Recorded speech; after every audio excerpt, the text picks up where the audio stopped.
En des temps très anciens, mais vraiment très anciens, il n'existait qu'un et un seul Père Noël. C'était un vieil homme jovial, toujours serviable, qui aimait les enfants, les reines et le froid glacial.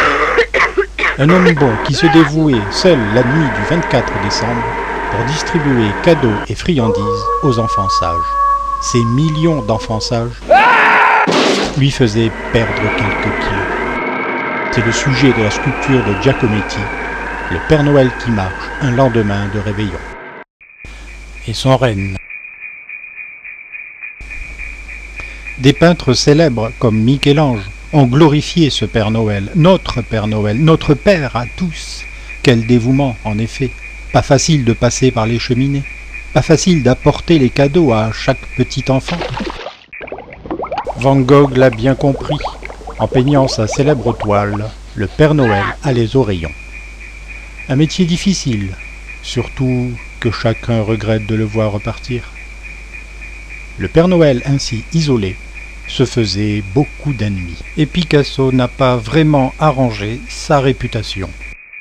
On ne trouvait plus de jeunes pour prendre la relève. Alors, on créa une école de Père Noël, une école à l'ancienne, en rang par deux et uniforme obligatoire. Désormais, les Pères Noël ne se déplacent plus en traîneaux tirés par des rennes, mais utilisent les moyens de leur époque. Des moyens modernes, efficaces, plus ou moins bien maîtrisés. Il y a toujours, en effet, des têtes brûlées. Malgré les indéniables progrès technologiques, des inégalités subsistent. La palme de l'efficacité en revient sans doute au Père Noël italien.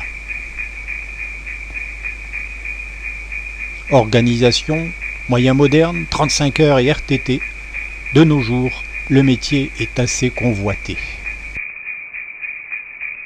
Et la globalisation est passée par là. Et qui dit globalisation dit aussi profiteur et arnaque. Alors, ne vous laissez pas abuser par les contrefaçons. Nous avons déniché des publicités mensongères qui en disent long sur l'immoralité de leurs commanditaires. Comme vous le constatez, ces arnaques ne sont pas toujours facilement décelables. Sans parler de l'invasion des produits asiatiques. C'est ainsi que le Père Noël s'installe dans la crise. Et que, désormais, nous achetons nous-mêmes nos beaux cadeaux. Petit Papa Noël.